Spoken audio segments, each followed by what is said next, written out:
Daenna Van Mulligen presides over two of the most visited wine sites in Canada. She writes about wine and travels the globe in search of great grapes. Most recently, she spun around New Zealand's flourishing wine country, and it is my pleasure to welcome Daenna Van Mulligen, aka the Wine Diva, to Studio 4 to tell us more. Hi. Hello. Who named you the Wine Diva? Oh, that was after a couple bottles of wine, I think. Of course, as it should be. Yes. Because divas like wine.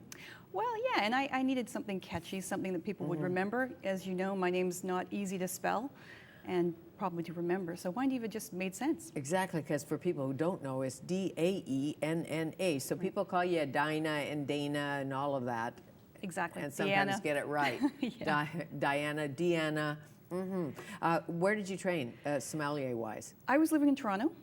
I was there in 1999 until 2003, and I had the opportunity to become a sommelier. I was already into wine at that point, but when you get the opportunity to, give yourself some credentials and to have people take you, seriously at what you're doing. So I decided to become a sommelier so I could write about wine and at least people would take me seriously. And there's not that many females. Well, there's more now. There's more now, yeah. A lot more than there was when I took it in 2000, but and it's good to see because I think women bring a new perspective to the industry. Well, some wine people tell me women have a better nose. I think, guess that's an argument to have another day. I guess it is, but I think too, women, we have a vocabulary. We'll tend to pull things out when we talk about wine. We'll talk about aromatics that men would never think. They don't think about orange blossoms and kiwi fruit for that matter in a wine, but I think we have a bigger vocabulary. When you're at a wine tasting or at a wine championship and you're writing little notes, what are some of the notes, New Zealand-wise? Well, it depends on where you're from, where you're visiting, or what you're tasting, of course. But I think most people think of New Zealand, of course, they think of Sauvignon Blanc. Right. And so Sauvignon Blanc tends to be especially from... Oyster Bay, we think. Oyster Bay, we think exactly. Cloudy Bay, some of the very well-known ones. And I think a lot of the notes there tend to be, there's a lot of capsicum or herbaceous aromas, a lot of grassy notes. Quite often you get some guava, but it's a very pungent kind of wine. It's a very aromatic wine, the Sauvignon Blanc from there. North Island, South Island. The North Island is the warmer part. The North Island is the warmer part, yes, yeah.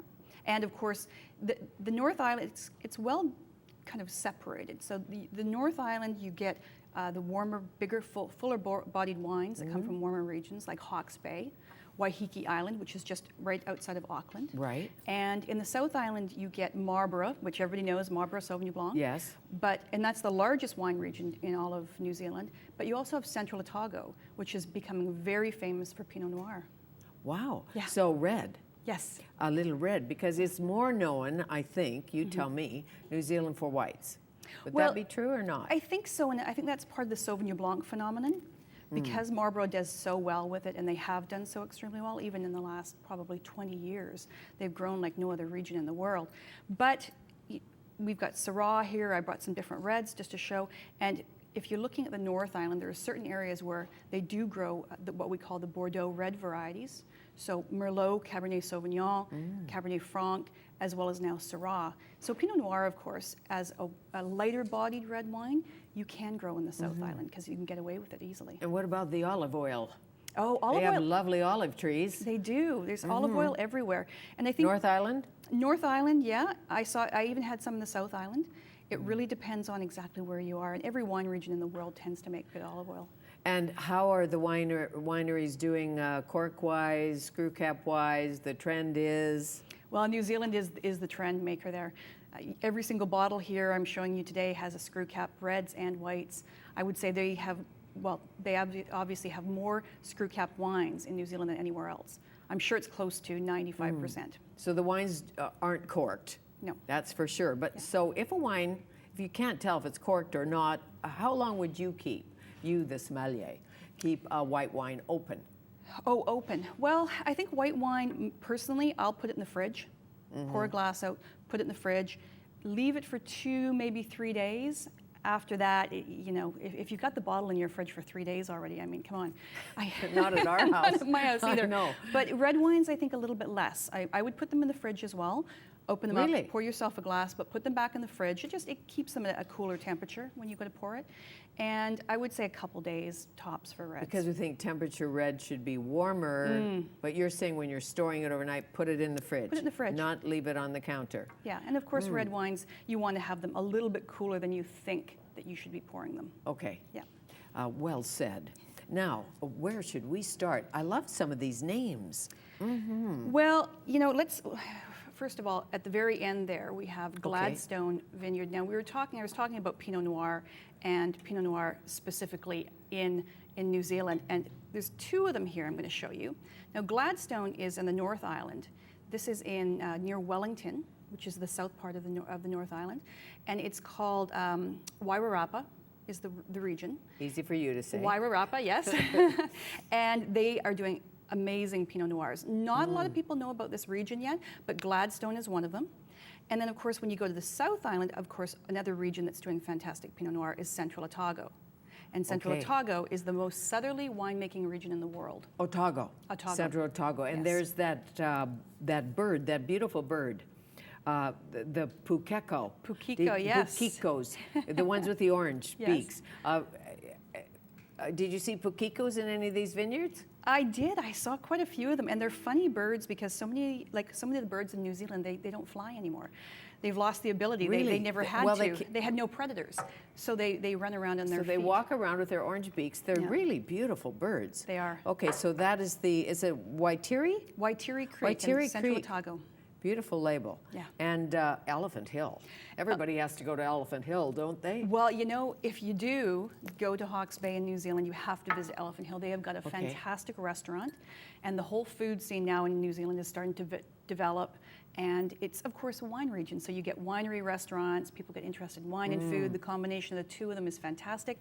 Both Deerstalker over there, which is a Syrah, Right. and Elephant Hill, the Viognier, are from Hawke's Bay. So warmer climate, and they're able to make Cabernet Sauvignon. And price things point like in British Columbia? Well, you know, New Zealand's a premium wine category, period. So you're looking for most of these wines anywhere between $25 and $40 to $45 a bottle. So not 200? No, Or no, not old no, vines?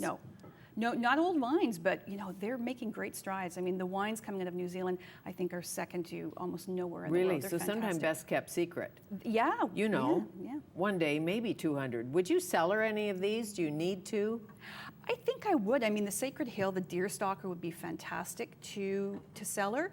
A lot of even the Pinot Noirs over there on the far side. This one, the Gladstone and the Waitiri. The Waitiri. I don't think there's anything wrong with cellaring, say, a Sauvignon Blanc or the Cumio River. They make some really premium Chardonnays. This is what they call their village, or you know, kind of their entry-level version, which I think is fantastic for $22, $23. Really elegant. That's a Chardonnay? That's a Chardonnay. It's a very elegant style. Okay, so Cumio River, and the Sauvignon Blanc is the Map Maker. Map Maker, which is from Stateland, and they're in Marlborough.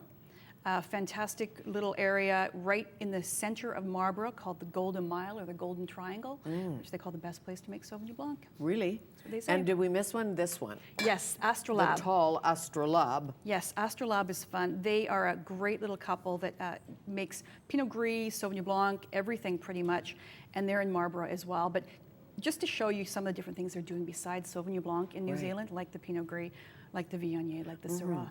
And is there a real scene there so you can go through wine country like you do in the Napa or in the Okanagan?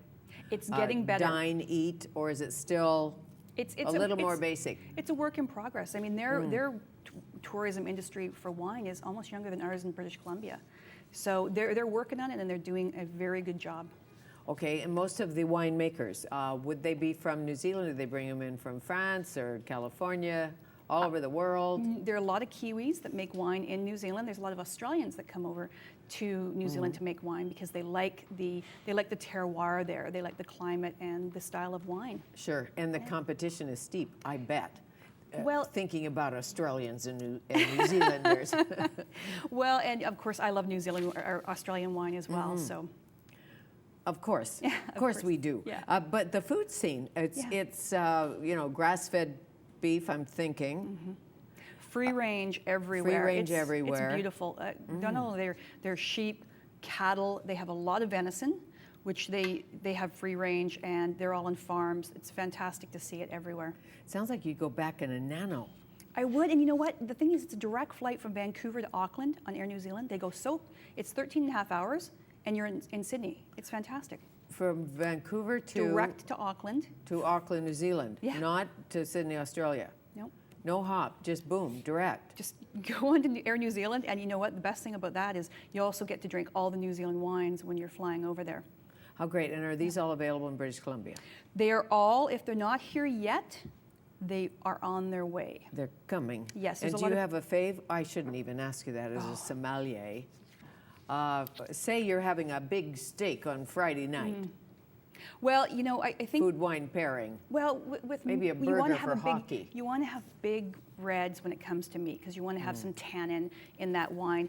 For me, a really fun wine that's got a lot of fruit and a lot of juiciness is great for burgers, pizza, hockey night. So it doesn't have to be a big structured wine. I think a Pinot Noir would be great for that. Why not? Because you can Yeah. drink Pinot Noir with just about anything. I think so. Can't you? Yeah. Little food wine pairing. Why not? Yeah. How nice to meet you. Great Tell to me, meet your you. websites are WineDiva.ca WineDiva, and winescores.ca. winescores.ca. Okay, thank you. Daenna Van Mulligen.